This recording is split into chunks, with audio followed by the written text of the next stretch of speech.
I think the Congress should be coming back and moving on emergency needs immediately, and they're going to have to come back after the election as well, because this is going to be a long haul for total rebuilding.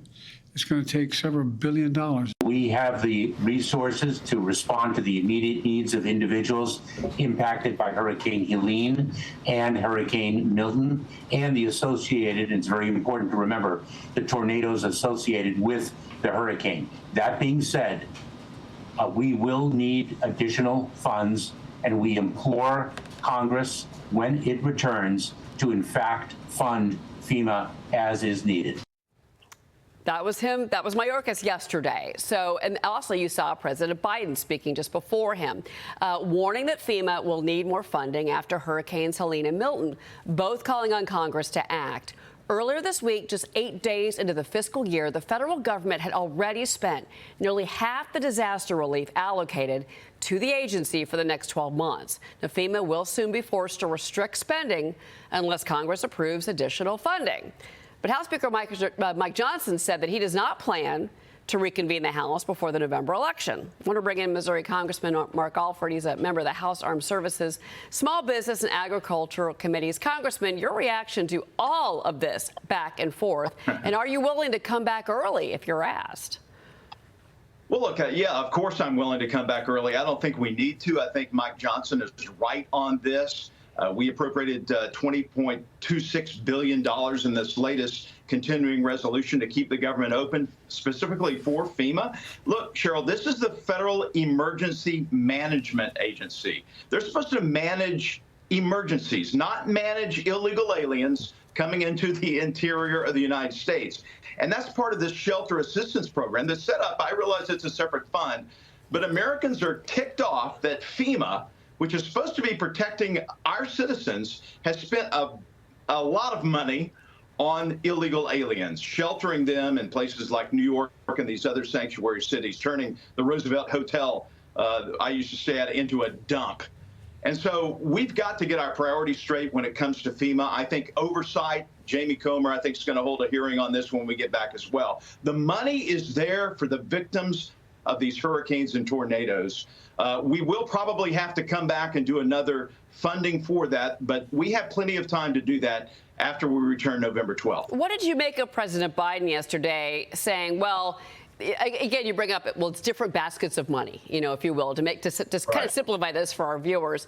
Well, you know, there's the Small Business Administration. They're the ones that really have the issue. We've got the money for the disaster relief. I mean, explain that to our viewers, because this is getting really into the weeds. Well, the SBA, which I'm actually on the Small Business Committee, and we have oversight of the SBA, they have funds available to help as well, and they are getting that money out as far as I can tell. We will probably have an oversight hearing when we return on that as well, under the leadership of our chairman, Roger Williams. But there are avenues out there. The money is in place. We have properly authorized these agencies, and we properly funded these agencies. Yes, we have more emergencies now, and again, Americans are ticked off that FEMA has really gone beyond its boundary because of the liberal, woke, progressive ideas of this administration, and have brought in 11 million illegal aliens, and now it's spending money on them and their creature comforts rather than comforting our own citizens. I want to bring in, that's what has a lot of Americans upset. I understand that. I want to bring in Jonathan Fahey. He's with me on set because, Jonathan, and we have to go back to that example of Karine Jean-Pierre a couple of years ago talking about the money that went to the migrants. I think if that statement hadn't been out there and on camera and on tape, maybe this debate wouldn't be happening. Yeah, exactly. They're going crazy about this because they've really being called out. And Congressman Alford, you're right about this when you're talking about the Roosevelt Hotel. But I think New York City in the past couple of years has spent $5 billion or something like that just housing illegal aliens. So any way you look at it, that could be money for hurricane victims, whether it's allocated in this basket or that basket. And I'd like to ask you, when you look at this, when you look at the Department of Homeland Security, when you look at Secretary Mayorkas, is there been a single instance where this administration has put the interests of the American people ahead of illegal aliens? I'd love to know, because I've not seen it. I mean, they are in the, like you said, the Roosevelt Hotel, and people are just aren't able to survive in North Carolina and Florida right now. This administration has failed on all levels, and I'm not just saying this because it's an election year. I have said this from the very beginning. That's why I got into this race. In part, the failure on our border.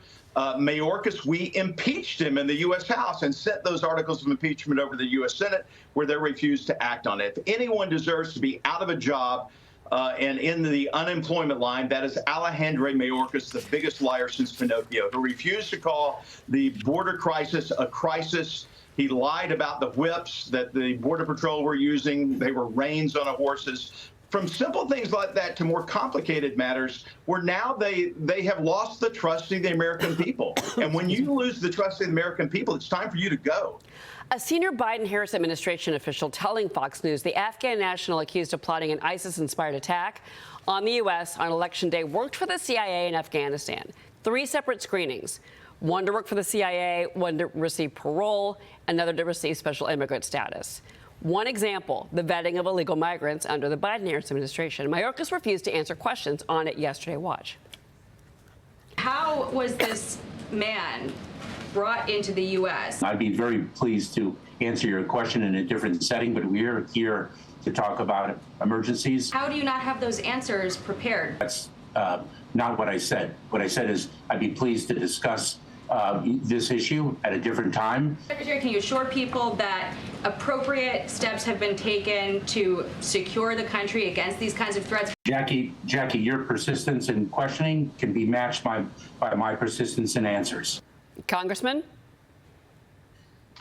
It's the latest evidence of the attitude that Alejandro Mayorkas has towards the American people and the media. Thank God we have real journalists like Jackie and Peter in the White House asking these tough questions, trying to get answers. Just because Mayorkas was on a different subject doesn't mean that's all he should be talking about. He should be answering the questions of the American people. And this is of extreme importance that we have terrorists.